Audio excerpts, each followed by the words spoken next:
درسنا التالي أيضا تابع للدرس الماضي، لكن الآن نتحكم في مكان ظهور النافذة. إنها تظهر في مسار معين، نحن نحدد له هذا السطر الذي يعالج أنك عندما سوف تفتح النافذة يجب أن تكون في هذا المكان، في المكان الخاص بالويندوز وفي اليوزر بروفايل في الديسكتوب. نحن نطلب منك أن تفتح الملف في الديسكتوب لنرى أنها تم إظهارها في الديسكتوب. نحن نعرف مكان الديسكتوب، لكن الأسوس لا نعرف المستخدم ولا نعرف الويندوز الذي تم تنزيله، لذلك نستعيد عليه بهذا الاسم الذي هو يعطي اسم الويندوز، وهذا يعطي اسم المستخدم، وفي الأخير نحن ندله إلى مكان تواجده. هذه هي البرمجة. إذا نحن الآن نستطيع أن نضيف أنك يجب أن تظهر لنا من ديسكتوب المجلد لنرى ما سوف يتم.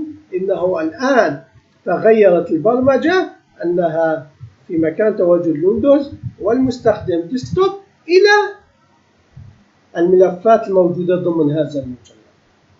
فإذا البرمجة جدا مهمة وتتطور معنا لكي نصل إلى مراحل متقدمة من العمل الخاص بإظهار النافذة.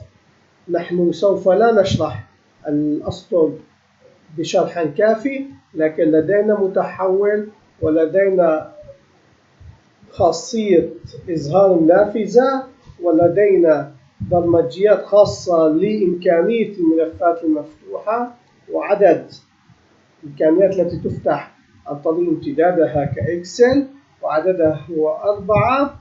وثم هنا تم إيقاف عملية تحديد عدة ملفات الفتح، يحدد ملف واحد فقط. وفي السطر الجديد لليوم أننا نحدد المسار وثم نظهر هذه النافذة. يتم أمر بإظهار هذه النافذة ويوجد رسالة إذا المستخدم لم يحدد أي ملف. البرنامج أصبح جيدا ومفيدا، له عدة ميزات يرجى أن نستفيد منها. شكرا لمتابعتكم. معكم مبرمج جورج يوزيف قسطس.